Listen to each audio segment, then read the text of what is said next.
In this video, I'm going to be continuing my playthrough of Charlemagne, which is a strategic game from S&T number 189. And all I have, again, is the rules, and the game. I don't have the magazine for that one. But turn 2 basically is 776 through 780 AD. And this is the period during which the Lombardy fell and became into vassalage to Charlemagne, and he was continuing his war with the Saxons and other tribes. So we're going to go through what actually happens in my playthrough of this game, and if you'd like to follow along, I will take you down to the map and we'll look at it. Okay, so again, it's turn 2, it's 776 through 780 being represented here.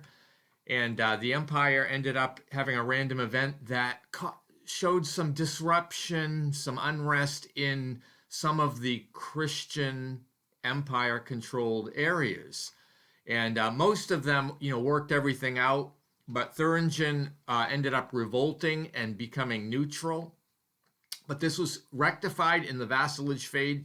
I used the Frankish General Assembly chit and basically was able to roll on the vassalage table. I got a good die roll, and they went back into the empire. So Charlemagne was able to play a little bit of politics to bring these guys back into the fold. Also, I failed to mention I played an espionage marker, which I was able to look at the chaos player, the tribal players' stratagems, and I saw they had a treachery, so that can be used to negate a play of a chit. So I ended up overplaying my vassalage attempts versus Lombardy, and as a result, I failed in my attempt to get them to fall into the empire. However, Charlemagne also spent some diplomatic efforts with the Republic of St. Peter, and as a result, it has become neutral again, so that takes it and Rome away from the tribal player. I collected a bunch of treasury points, and then I levied a vast amount of forces under Charlemagne's control in the empire. And then I built a civilization up in Verdun, which is going to help me in the future. And I bought a lot of stratagem chits. So then during the operations phase, I started in Thuringia, which is empire control, but it's pagan. So I tried to convert it to Christian, which costs 4 operations points, and I used 2 missionary chits. It failed. So then I tried again for more operations points and 2 missionary chits, and it failed again. So gave up on that, and then the leader just dispersed the troops to set up, arrangements for foraging, so I won't have to pay for them. So next, I activated Charlemagne, and I moved him from Bremen into Hamburg, and then he had 1 missionary marker left, made a missionary attempt to convert Saxony to Christian, and it failed. I continued to use his operations. He was able to cross the Rhine, and then he attacked a Saxon force with a leader. The leader is Graf. He's a count that's leading the Saxon forces, and I was able to use some military advantage chits, and I got a defender defeated, so the Saxons lost quite a bit of forces.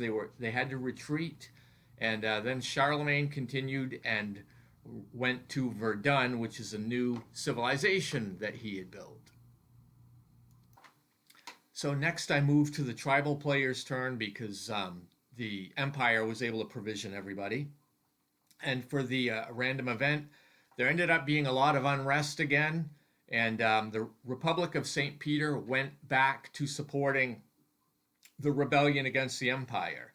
And Benevento joined in this rebellion, and so did Byzantium. However, Spoleto went back to being neutral. They really wanted to wash their hands of everything, and Lombardy had some unrest, but it all resolved with no effect. So this is a good turn of events for the tribes because Rome is a civilization and Byzantium has a civilization. So these are extra stratagem markers. During the levy phase, the tribal player was able to bring in some levies from some of these new tribes that have been formed, that have joined their alliance. And then during the operations, the Saxon units were able to go reoccupy the Fulda and the other city. I can't remember if it was Frankfurt, that had been pillaged before. So they're going to try to go there and be present so they can rebuild those burgs at a later, time.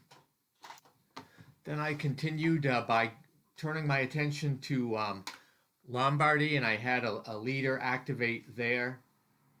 I think out of, I can't remember which city they were still in. They were only in one, but they attacked Milan, and then they went forward and attacked further and attacked Genoa. And they basically cleared out all of the empire units that had been in these areas, and they've all been wiped out with some fairly serious combat effects. And this resulted in the tribes collecting some free stratagem markers, which was good for them.